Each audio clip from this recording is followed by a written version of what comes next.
ভিডিওতে সকলকে স্বাগতম জানাচ্ছি। কালকে ভিডিও করার সময় বলেছিলাম আমার রাত্রে একটা বিয়ে বাড়ি আছে, তা সেখানে গেছিলাম।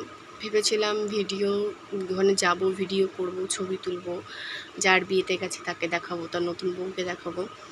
তা ব্যাপারটা হলো ফোনটাই ফেলে গেছিলাম তাড়াহুড়োতে, যার জন্য কালকে ভিডিও করাটা হয়নি। একটা ছবি তুলেছি আমার হাজব্যান্ডের এক বন্ধুর ফোনে, সেই ছবিটা যখন পাবো তখন পোস্ট করে দেবো আপনাদের কাছে।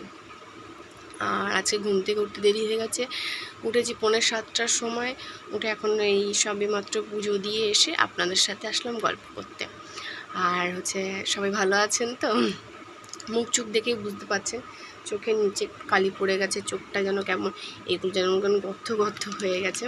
ঘুমটা ভালো করে কালকে হয়নি আমার। একটু এবার দুপুরে ঘুমানোর খুব অভ্যেস তো, দুপুরে ঘুম না হলে যেন সারা দিনটা বা সারা দুপুরের পর থেকে যেন কেমন একটু ম্যাচ ম্যাচ করে। কালকে দুপুরে ঘুমোইনি, রাত্রে এসেছি 12টা তখন 40, হ্যাঁ এরকমই কিছু একটা হবে, 1:45 নাগাদ প্রায় এসেছি আমরা বাড়িতে। অনেক রাত হয়ে গেছে আসতে, তো দেখাতে পারলাম না, একটু খারাপই লাগছে। ভিডিওটা করেছিলাম, ভেবেছিলাম যাব ফোনটা নিয়ে ভিডিও করব, সবাইকে দেখাবো। তা থাক, আর যতক্ষণ হয়নি তা কী করা যাবে। তো চলুন সবাইকে টাটা বলি, ভিডিওটা এখানেই শেষ করি তাহলে।